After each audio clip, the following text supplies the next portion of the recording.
Le secrétaire est assez emmerdé avec ça.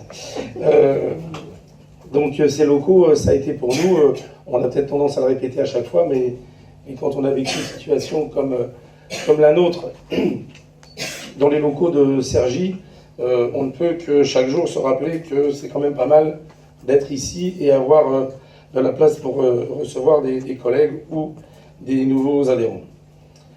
Donc Frédéric s'occupe entre autres du CFMS, je ne voulais pas réduire du tout sa fonction.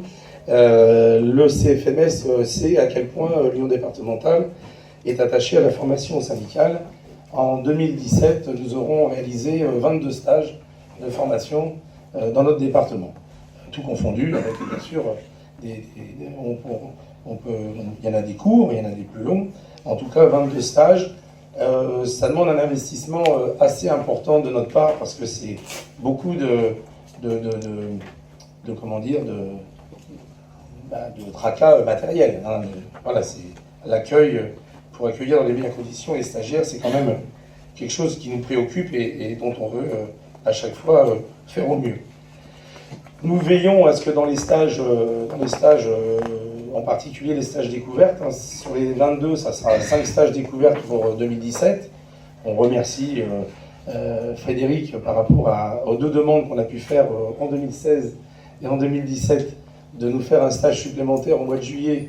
Parce que bon, c'est toujours très difficile pour eux de gérer des UD qui demandent beaucoup de stages et qui en annulent une bonne partie. On préfère ne pas faire ça et plutôt les solliciter pour des cas de besoins exceptionnels. C'est ce qu'on a fait en 2016 et en 2017. En juillet de cette année, nous avions une vingtaine de stagiaires en stage, ce qui n'est quand même pas une chose tout à fait ordinaire à cette période de l'année. Pour des raisons qui touchent aussi à l'organisation syndicale en tant que ressource, nous avons mis l'accent sur les stages CE et CHSCT. Et le prochain stage CE qui aura lieu la semaine prochaine, non, le mois prochain, pardon.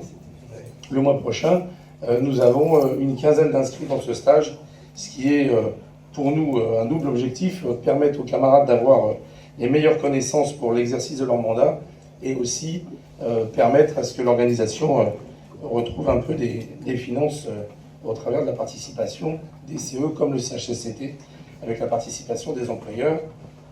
Je ne ternis pas le tableau tout de suite par rapport aux ordonnances. Passons.